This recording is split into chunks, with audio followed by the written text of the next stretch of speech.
besar pahalanya. Memaafkan orang yang menzalimi dirinya dan tetap berbuat baik kepadanya.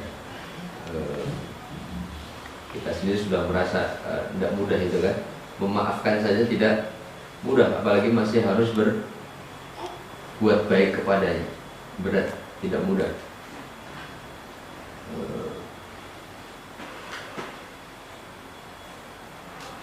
Kita bisa mensikapinya ketika kita tahu posisi itu ya. Sebagai seorang mukmin, maka kita mesti mensikapi takdir jika suatu saat Allah takdirkan kita ketemu dengan keadaan dizalimi orang, maka cara pandang kita harus kita rubah. Selama ini kan ketika kita disakiti, maka fokus kita kepada orang yang menyakiti kan. Oh, nggak tahu diri dulu saya bantu saya ini dan sebagainya, sekarang begitu. Emangnya saya tidak bisa berbuat lebih kejam. Emangnya saya butuh sama dia. Semakin ingat kejadian itu, maka kita akan semakin emosi, semakin marah, dan semakin berat untuk memaafkan orang yang menzalimi itu. Maka sebagai seorang mukmin seharusnya justru kita mensikapinya sesuatu yang sudah terjadi itu namanya apa? Takdir, ya kan? Sesuatu yang sudah terjadi itu namanya takdir. Kalau takdir berarti dari siapa? Allah kan? Artinya kezaliman ini terjadi pada diri saya, ini takdir yang Allah tetapkan dalam seri kehidupan saya. Artinya ini bagian dari kehendak Allah, saya ketemu dengan keadaan ini. Dan tidak ada hal yang buruk atas ketetapan Allah. Artinya apa? Ketika Allah menakdirkan kita ketemu dengan keadaan di mana dizalimi orang, artinya Allah menawarkan kita peluang mendapatkan amal yang besar. Dengan cara apa? Memaafkan. Bukan fokus kepada yang menyakiti, tetapi kalau posisi ini sudah Allah takdirkan, berarti Allah sedang menawarkan kita satu amalia pahala yang besar yang tidak bisa kita peroleh kecuali dengan memaafkan ini. Ya. Memaafkan, maka fokus kepada janji yang Allah berikan bagi orang yang mampu memaafkan dan tetap berbuat baik kepada orang yang menzaliminya. Sehingga insya Allah dengan pemahaman ini kita bisa menjadi lebih ringan untuk mau memaafkan orang lain. Begitu disakiti, fokusnya kepada janji. Kejadian ini sudah terjadi berarti kehendak Allah. Kalau Allah menghendaki berarti ini tawaran Allah kepada saya. Pengen dapat amal besar enggak? Pahala besar enggak? Kalau pengen dapat, hadapi itu dengan tuntunan yang Allah berikan. Maafkan dan terus berbuat baik. Yang kedua, amalan yang besar pahalanya, yang hampir-hampir mizan di yaumul hisab nanti tidak mampu menyangganya adalah pahala sabar. Sabar.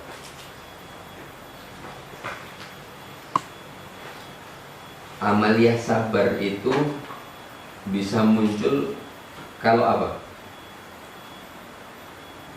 Orang dikatakan sabar itu kalau gimana? Kalau dia menghadapi ujian dengan ujiannya ujian apa itu? Kalau sabar itu ujiannya apa? Yang menjadi apa istilahnya? Katalisnya apa ya? Yang menjadi pembuka kesabaran itu ujian apa? Kesusahan, doro ya, kesulitan, kesempitan, masalah, ya kan?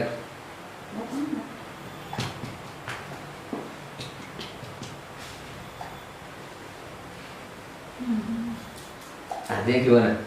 Ketika Allah hadirkan masalah dalam kehidupan kita, artinya Allah lagi memberi kita peluang mendapatkan amal yang besar. Sabar. Sabar itu gimana sabar? Sabar itu gimana? Pernah praktek belum sabar? Sepertinya pernah. Pernah ucap. Sabar. Kalau kita tidak tahu definisi sabar, terus kita mau menjadi orang sabar gimana? Apa yang mesti kita lakukan? Hah? Kira-kira kan jadinya. Nah, yang muncul terus sepertinya. Maka harus pastikan kita tahu sabar itu seperti apa, sehingga ketika Allah takdirkan kita harus bersabar, kita mampu melakukannya. Karena tahu memang ini jawabannya adalah sabar. Gimana sabar itu? Menahan emosi. Menahan emosi, ngempet.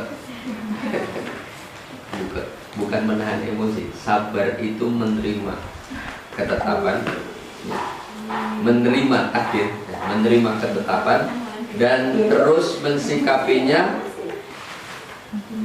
sesuai dengan petunjuk dari Allah dan Rasul. Itu sabar. Menerima apa yang menjadi ketetapan, ridho, rela gitu, dan terus mensikapinya sesuai dengan apa yang Allah tunjukkan. Itu sabar. Bukan ngempet loh ya, nerima. Kalau ngempet itu dia masih tidak terima, tapi dia tahan untuk tidak dia ungkapkan dengan ekspresi amarah gitu. Tapi di hati itu luar biasa nahannya gitu.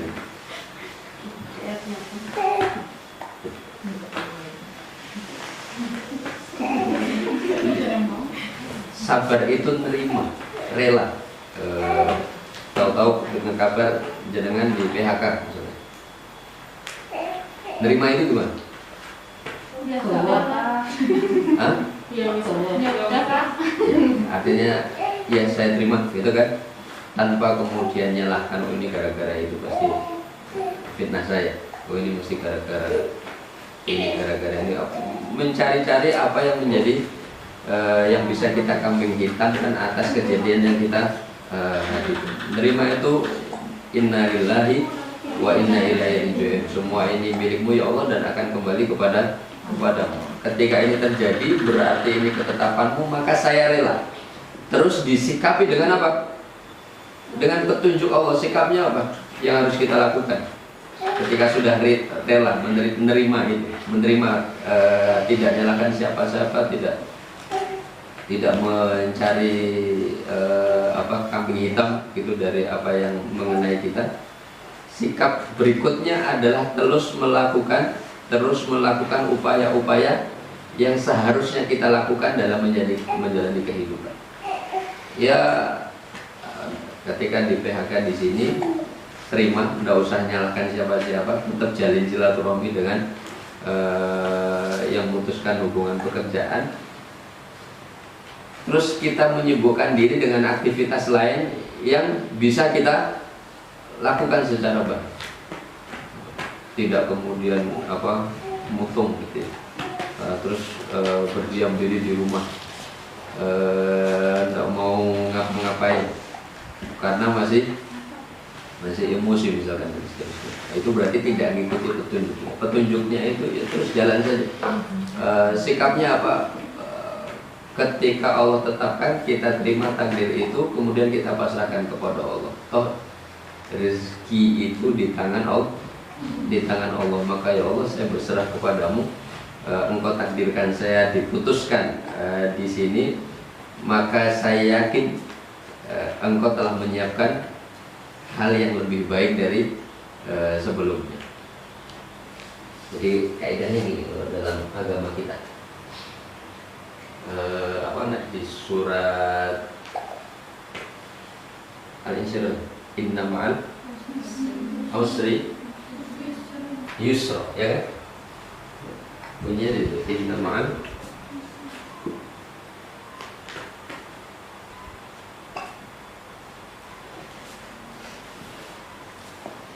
yusra.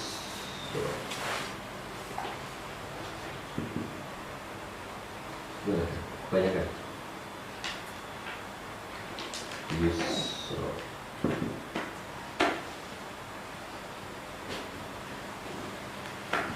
Sesungguhnya bersama kesulitan itu kemudahan. Kata sulit dalam bahasa Arab itu bisa menggunakan kata atau diksi ya, kata usrun, bisa kata so'bun ya, yang ada di bahasa Arab ada so'bun, ada usrun. Kata yang dipakai oleh Al-Quran adalah usrun. Apa bedanya? So'bun itu kesulitan, tapi relatif. Maksudnya itu gimana? Bagi saya sulit, tapi bagi orang lain belum tentu sulit. Ada nggak keadaan seperti itu? Ada kan? Nah, itu so'bun, kata yang tepat yang digunakan. Padanannya adalah sahlun. So'bun, sahlun. Sahlun berarti kemudahan yang relatif juga. Maksudnya apa? Bagi saya mudah, bagi orang lain belum tentu. So'bun, sahlun. Nah, kalau usrun itu kesulitan yang semua orang akui. Itu sulit. Itu kesulitan. Artinya paten sulitnya. Tidak ada orang yang mengingkari kesulitan posisi. Itu usrun. Artinya Allah ingin menggambarkan bahwa kesulitan yang semua orang akui, jadi kesulitan paling tinggi sekalipun, di sana ada yusrun. Yusrun ini menjadi padannya dari usri. Yusrun artinya kemudahan yang semua orang pun mengakui bahwa itu mudah. Artinya bersama kesulitan itu ada kemudahan. Bahasa lain, kemudahan ini tidak bisa kita dapat kecuali kita mau menghadapi kesulitan. Semakin tinggi tingkat kemudahan yang ingin kita raih, maka kita mesti bersiap kesulitannya pun makin tinggi. Sehingga ketika kita berkeinginan santai saja tapi bisa dapat segalanya, itu mimpi. Karena Allah sudah tetapkan hukumnya begini. Kemudahan tingkat tinggi, maka hijabnya, pintu yang harus dibuka adalah kesulitan yang sepadan dengannya. Sehingga ketika jenengan sedang menghadapi satu masalah yang jenengan anggap amat sangat berat, maka berbahagialah, berarti Allah hendak bukakan kita kemudahan yang tinggi juga. Karena semakin tinggi tingkat kesulitan, semakin tinggi tingkat kemudahan yang akan dia dapat.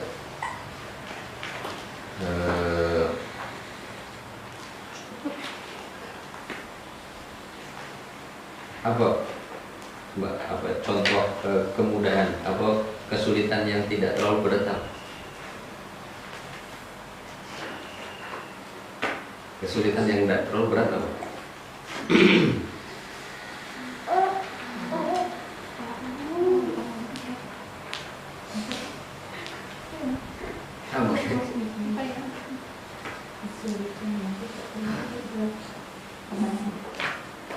Nyari pasir gitu ya?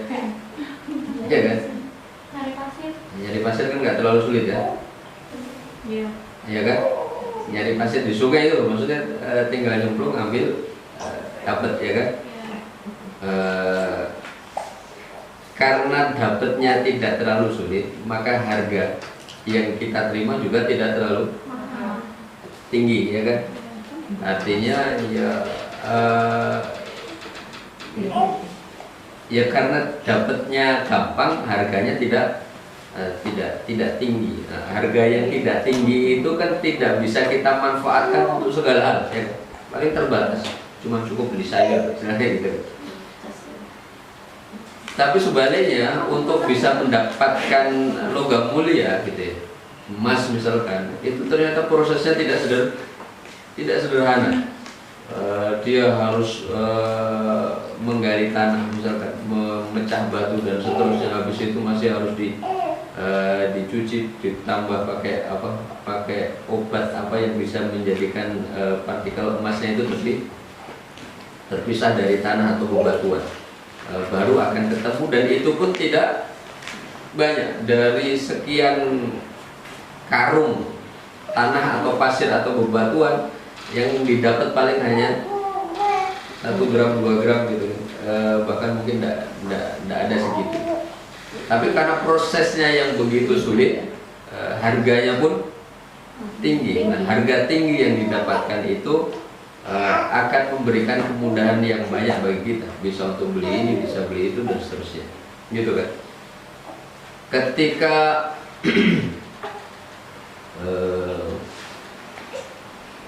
belum ada gambaran bagaimana, belum ada gambaran alat yang bisa membantu seseorang nyebrang lautan, ya.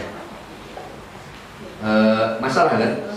Saya lihat di sana ada pulau, tapi gimana caranya mau ke sana? Kalau berenang nggak sampai, terlalu jauh. Tapi kayaknya di sana ramai, gitu ya. Di sana kayaknya ya ramai kehidupan, tanpa lampu dan lain sebagainya. Kesulitan yang dia hadapi ini, apakah kemudian dia sikapi dengan menyerah, istilahnya gimana lagi, ya sudah, gak usah ngapa-ngapain, atau kemudian dia berusaha terus mencari solusi untuk bisa menjadikan dia sampai di pulau tersebut. Nah, orang yang menghadapi masalah adalah orang yang terus berjuang melakukan segala upaya dengan segala potensi yang dia miliki, dan kemudian bisa bikin kapal, gitu kan? Sampai muncul ada ide bikin kapal, dan begitu kapal jadi, awalnya ketika berusaha untuk sampai ketemu kapal itu, yang dia inginkan cuma apa itu? Bisa nyebrang saja kan? Cuma pengen tahu di sana ada apa, gitu kan? Tapi begitu kapal jadi, apa hanya untuk nyebrang? Tidak, banyak kemudahan yang terbuka kemudian. Dengan kapal itu akhirnya dia bisa buka jasa penyeberangan, ya kan? Yang dengan itu dia punya banyak penghasilan. Dia bisa ngambil barang di sana untuk dia jual di tempatnya, atau bawa barang dari tempatnya dia kirim ke tempat lain untuk dia perdagangkan. Itu kemudahan-kemudahan yang terbuka semakin banyak sesuai dengan tingkat kesulitan yang dia hadapi.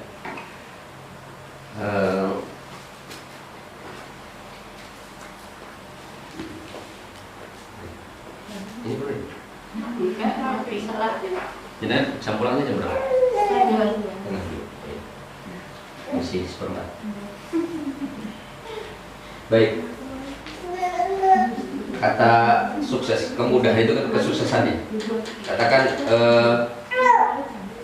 agama kita itu kan mengajarkan kepada kita sebagai seorang mukmin, kesuksesan itu Rabbana atina fid dunya hasanah fil akhirati hasanah. Kita diajarkan untuk mendapatkan kesuksesan itu tidak hanya di akhirat saja, tapi di dunia dan di akhirat. Dalam surat Al-Baqarah ayat 214 itu Allah gambarkan tentang kesuksesan. Am hasibtum an tadkhulul jannah walamma ya'tikum masalul ladina khalau min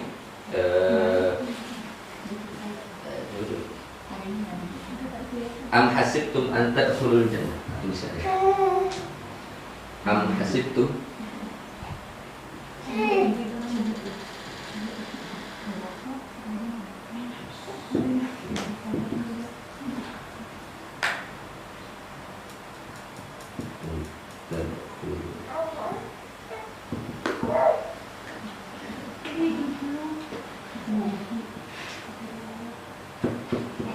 walamma ya'tikum masalul ladina khalau min qablikum.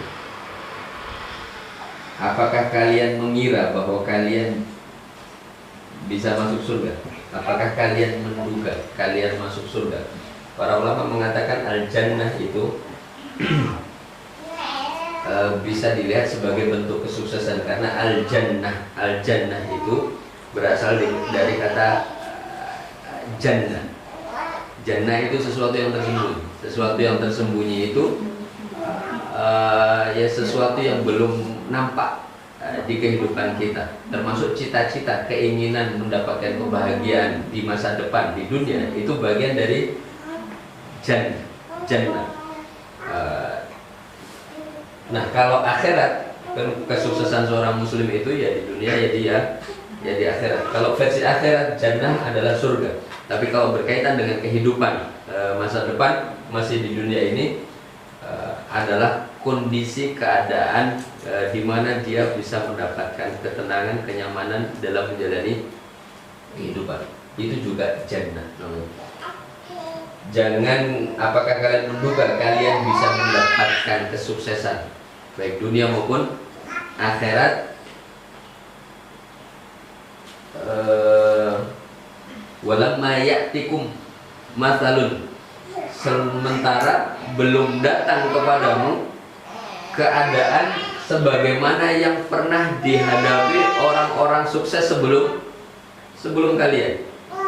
Artinya apa? Tidak akan pernah kalian ketemu dengan kesuksesan kalau kalian belum pernah ketemu dengan ujian yang juga pernah dihadapi orang-orang yang sekarang Anda bilang mereka sukses. Artinya ketika ingin sukses, kita mesti bersiap diri menghadapi ujian yang sama yang dihadapi oleh orang-orang yang sukses. Apa yang dihadapi oleh orang-orang yang sukses itu? Masat humul baksa, al-baksa.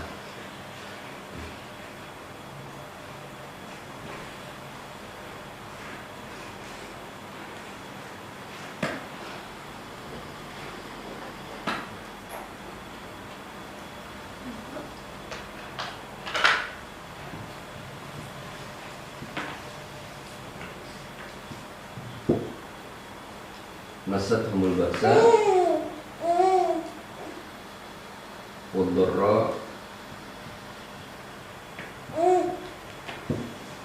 wazilzilu.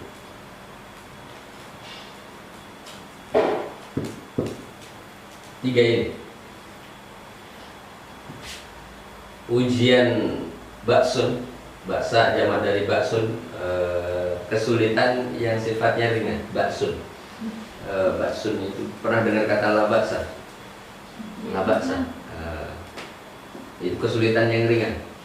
Jadi mau berangkat sekolah gerimis, cuma gerimis gak apa-apa, jalan aja gitu kan. Mau bayar, wah maaf uang saya kurang 1.000, tidak apa-apa cuma 1.000, kayak gitu kan. Karena dianggap sepele, ringan, baksun. Yang kedua adalah dorro. Dorro jamak dari durrun, kesulitan yang sedang, kesulitan yang sudah mulai menguras tenaga, menguras pikiran, itu dorro, keadaan yang sudah mulai benar-benar membuat ya butuh keseriusan untuk menyelesaikannya, dorro. Wazulzilu, zulzilu ini adalah ujian yang tingkat tinggi, yang menjadikan batin yang mulai bergoyah. Jadi mulai dekat putus asa.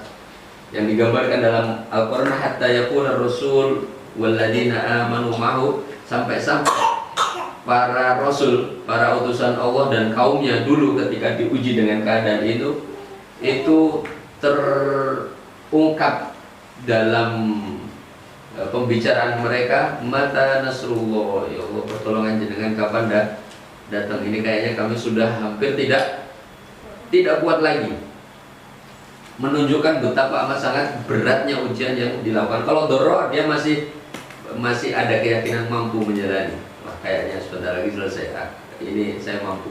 Tapi kalau zulzilu itu sudah gelap, sudah ya Allah kapan pertolonganmu segera datang, ini saya sudah tidak kuat lagi.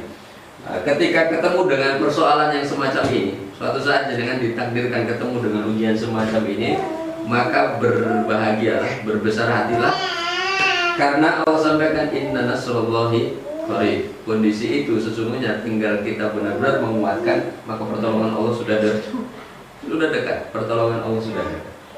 Tapi setidaknya di ayat ini menggambarkan kepada kita tiga ujian ini yang akan kita hadapi ketika kita mengharapkan sebuah kebahagiaan, kesuksesan dalam hidup kita. Kesuksesan tidak akan kita raih kecuali kita menghadapi ujian. Artinya apa? Kita harus sangat menyadari bahwa ujian itu menjadi pintu kesuksesan. Ketika kita tidak mau diuji, artinya kita tidak mau sukses. Nah, ketika berkeinginan sukses, maka harus berterima kasih ketika diuji. Semakin berat ujiannya, bagi seorang mukmin harus, ya Allah, ternyata Engkau ingin segera menaikkan derajat saya dengan amal yang tinggi. Misalnya gitu. Artinya dia menjadi tidak pernah berburuk sangka, bernegatif thinking dengan ujian yang dihadapi. Ya Allah, saya sudah tua, sudah tahajud, sudah ini kok kayaknya kesulitan enggak selesai. Ini sudah mulai goyang ini. Mentalnya sudah mulai goyang. Harusnya, ya Allah, ini tanda bahwa pertolonganmu sudah dekat. Artinya begitu payahnya, begitu lamanya saya memikirkan ini, sudah sampai tidak ngerti lagi harus bagaimana mensikapinya. Ini tanda-tanda pertolonganmu sudah dekat. Ya Allah, kuatkan saya, tinggal sedikit lagi. Kuatkan saya. Wazulzilu. Nah, kesuksesan ini, seberapa tinggi kesuksesan, dia ngikutin di sini. Rendah tingkat ujiannya, kesulitannya, maka kesuksesanmu tidak terlalu tinggi, ya kan? Ya kayak jenengan sebagai seorang guru, ketika ngasih soal, kalau soal ujiannya matematika misalkan masih di kisaran perkalian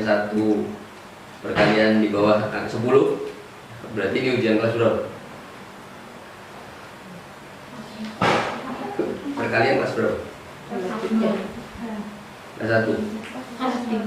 Kelas 1 belum? Oh, belum ada. Enggak ada sekarang kelas 1 perkalian. Enggak ada. Berhitung enggak ada. Berhitung ada. Penjumlahan. Oh, kalau kelas 1 penjumlahan. Perkalian di kelas 3.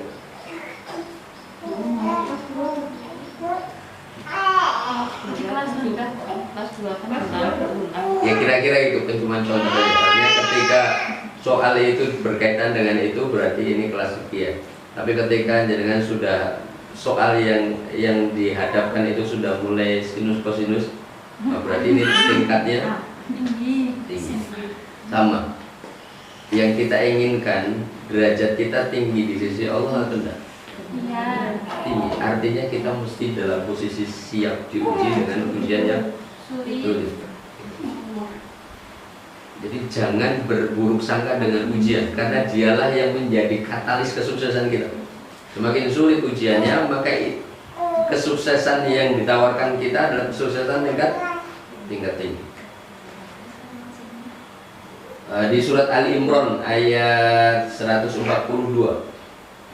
Allah berikan solusinya untuk yang ini. Bagaimana menghadapi ujian baksun, berok dan zulzilu dengan redaksi yang hampir sama. Am hasibtum an tadkhulul jannah. Apakah kalian mengira bahwa kalian akan masuk surga atau mendapatkan kesuksesan? Walamma ya'lamillahu alladziina jahadu minkum. Jahadu. Yang pertama adalah jahadu. Jahadu itu apa? Orang yang bersungguh-sungguh. Jahadu dari kata jahada. Cuman perubahan bentuk kata itu mempunyai perubahan makna, mempunyai kandungan makna yang berbeda. Kata jahadu itu sighah mubalaghah ya.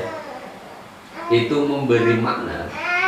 Jahadu itu mencakup 3 aspek. Orang dikatakan jahadu itu ketika memenuhi unsur istihad,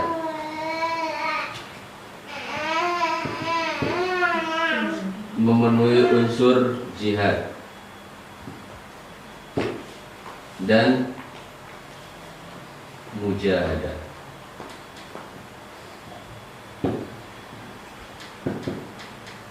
Istihad itu adalah kesungguhan di level perencanaan. Istihad. Jadi begitu punya masalah, apa yang kita pikirkan dari masalah itu, terus apa yang bisa kita lakukan untuk menyelesaikan masalah itu istihad. dipikirke komen terus wis pokoknya dilakoni mbuh kepiye carane mbuh gitu. Nah, itu berarti jihad itu adalah level jihad itu aksinya. Jadi kesungguhan dalam aksi melaksanakan apa yang dia rencanakan. Rencananya tiap untuk menyelesaikan masalah ini,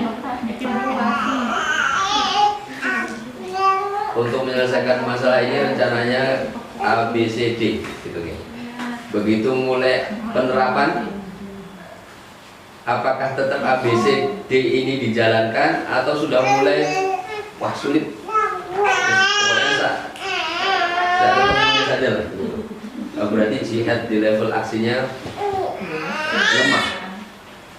Ketika ini lemah, dia belum masuk kategori jihad. Kemudian yang level ketiga adalah mujahadah. Mujahadah ini lebih ke hati, konsistensi, keistiqomahan dalam jihad, menerapkan apa yang dia rencana, mengusahakan apa yang dia rencanakan. Mujahadah itu konsistensinya, keberlangsungan yang terus menerus, kontinuitas dalam memperjuangkan. Jadi dia lebih berkaitan dengan waktu, keistiqomahan dia dalam berjihad. Ini jahadu yang terkandung dari makna jahadu. Jahadu itu memberi makna, memberi kesan, perencanaannya matang, aplikasinya sungguh-sungguh dan persisten, tidak gampang putus asa, tidak gampang putus. Terus dia persisten, dia lakukan. Jahadu walladzina sabaru. Dan yang kedua adalah wa ya'lamus sabirin.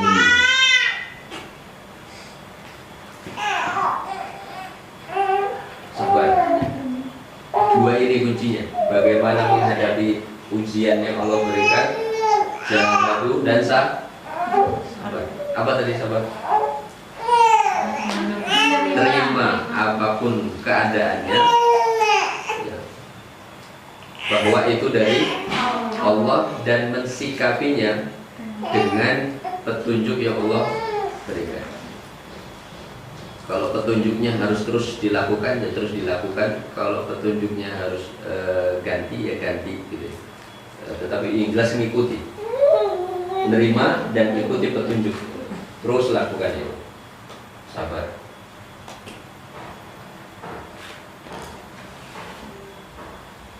Semakin kita hendak meningkat derajatnya, maka ujian ini pun akan semakin berat. Maka para ulama menyampaikan ujian paling berat yang dihadapi oleh umat manusia adalah ujian yang dihadapi oleh para nabi.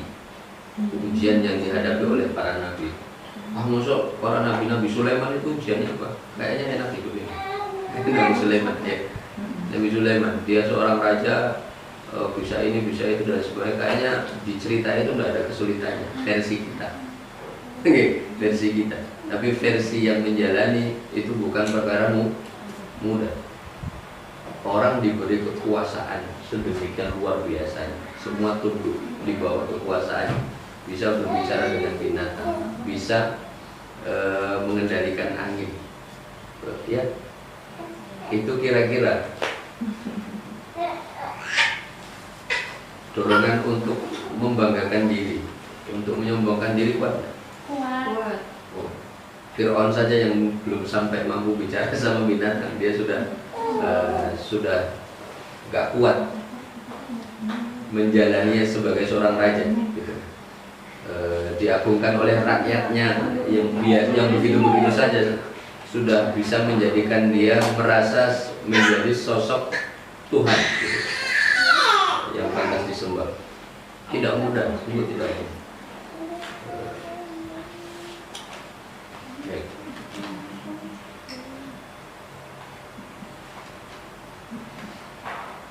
Tadi yang kita bahas apa sampai sini?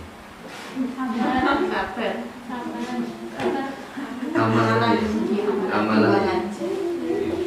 Tema kita adalah tarhib rohani. Yang kuat adalah memaafkan dan tetap berbuat baik Yang kedua sabar. Yang ketiga amalan di bulan Ramadan. Itu pahalanya sungguh amat sangat luar biasa besar. Sehingga kenapa ulama bikin acara tarhib Ramadan? Karena jangan sampai ketika Allah beri kita kesempatan bertemu Ramadan, peluang mendapatkan amal terbesar itu lewat sia-sia. Dan untuk bisa mendapatkan itu tentu kita harus berlapang dada untuk memahami apa-apa yang menjadi amalia-amalia yang bisa kita lakukan di bulan Ramadan. Sholatnya, baca Qur'annya, zikirnya, sedekahnya, dan segala macam mesti kita siapkan diri lahir batin agar begitu masuk bulan Ramadan kita benar-benar dalam posisi menikmati ibadah-ibadah yang dituntunkan Allah dan Rasulnya. Tanpa menikmati, mampu sampai pada taraf menikmati ibadah, biasanya kita hanya bertahan berapa hari, setelah itu sudah mulai berat ya. Baca Quran hari pertama mampu selesai 2 juz, hari kedua sudah mulai berkurang 1 juz, hari ketiga sudah mulai 1 lembar, hari ketiga minta libur dulu ya kan, baru mulai lagi menjelang penutupan, tahu-tahu sudah lewat karena ada perintah kalau program biasa namanya Ramadan Yaumun Ma'al Quran sehari bersama Quran sehari. Jadi sudah mulai kaget Ramadannya sudah mau berakhir, ternyata baru dapat 2,5 juz misalnya ya kan. Itu karena apa? Karena ya tadi gagal menyiapkan hati, melapangkan hati, sehingga melakukan ibadah itu masih dirasa sebagai beban. Nah, bagaimana bisa kita melapangkan hati kita? Salah satu yang bisa kita lakukan adalah meningkatkan rasa cinta kita kepada Allah Subhanahu wa taala. Dengan apa? Baca buku, artikel, apa saja tulisan yang mampu menggugah kecintaan kita kepada Allah. Jadi, artikel yang kenapa kita mesti mencintai Allah itu cari, baca itu sampai benar-benar cinta kita kepada Allah melebihi kecintaan kita kepada selain Allah. Bagaimana yang Nabi gambarkan bahwa cinta Allah kepada hambanya melebihi cinta seorang ibu kepada anaknya, itu diresapi, coba dibayangkan apa yang jenengan rasakan sebagai wujud atau tanda bahwa Allah benar-benar mencintai saya melebihi cinta ibu saya ke saya. Cari itu. Ketika ketemu itu maka jenengan ibadah itu akan nikmat. Terus cinta jenengan cinta kita kepada Rasul SAW. Cari itu artikelnya. Bagaimana kisah-kisah tentang apa yang Nabi sampaikan kepada para sahabat tentang kerinduannya kepada anak akhir biikhwani, saya kangen sama saudaraku. Sahabat bertanya, bukankah kami saudaramu ya Rasulullah? La bal antum ashabi, bukan kalian adalah sahabat-sahabat Rasulullah. Siapa saudaramu ya Rasulullah? Nabi jawab, dia adalah umatku yang tidak pernah bertemu denganku, tidak pernah melihatku, tapi mereka beriman kepadaku dan mentaati petunjukku. Nah, jangan-jangan ini pernah ketemu Rasul? Pernah melihat Rasul? Tapi kalau jangan benar-benar beriman kepada Rasulullah, mengikuti apa yang ditunjukkan oleh Rasulullah, berarti jangan orang-orang yang dikagumi Rasul sallallahu alaihi wasallam. Terus ingat bagaimana Rasul di akhir hayatnya yang beliau sebut-sebut ya, yang beliau khawatirkan adalah ummati. Ya, jangan-jangan yang dikhawatirkan oleh beliau. Allah, Nabi begitu mencintai kita. Ramadan yang akan datang, Allah karuniakan taufik kepada kita untuk bisa mendapatkan keutamaan amal di bulan Ramadan yang akan datang. Banyak orang salah, mohon maaf. Assalamualaikum warahmatullahi wabarakatuh. Terima kasih Allah. Terima kasih kepada Ustaz yang telah memberikan bijaksana kepada kita.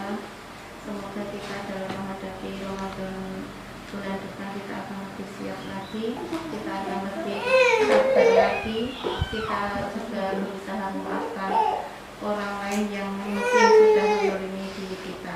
dan kita juga bisa memanfaatkan bulan dengan penuh rahmat di Ramadan itu dengan sebaik-baiknya. Baik, lalu kegiatan kali ini ada pertanyaan tidak dari teman-teman?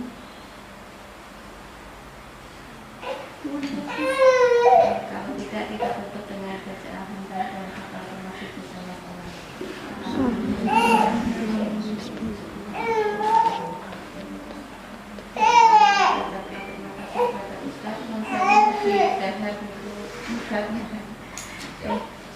Dari salah saya apabila ada kekurangan, mohon maaf. Wassalamualaikum warahmatullahi wabarakatuh. Waalaikumsalam warahmatullahi wabarakatuh.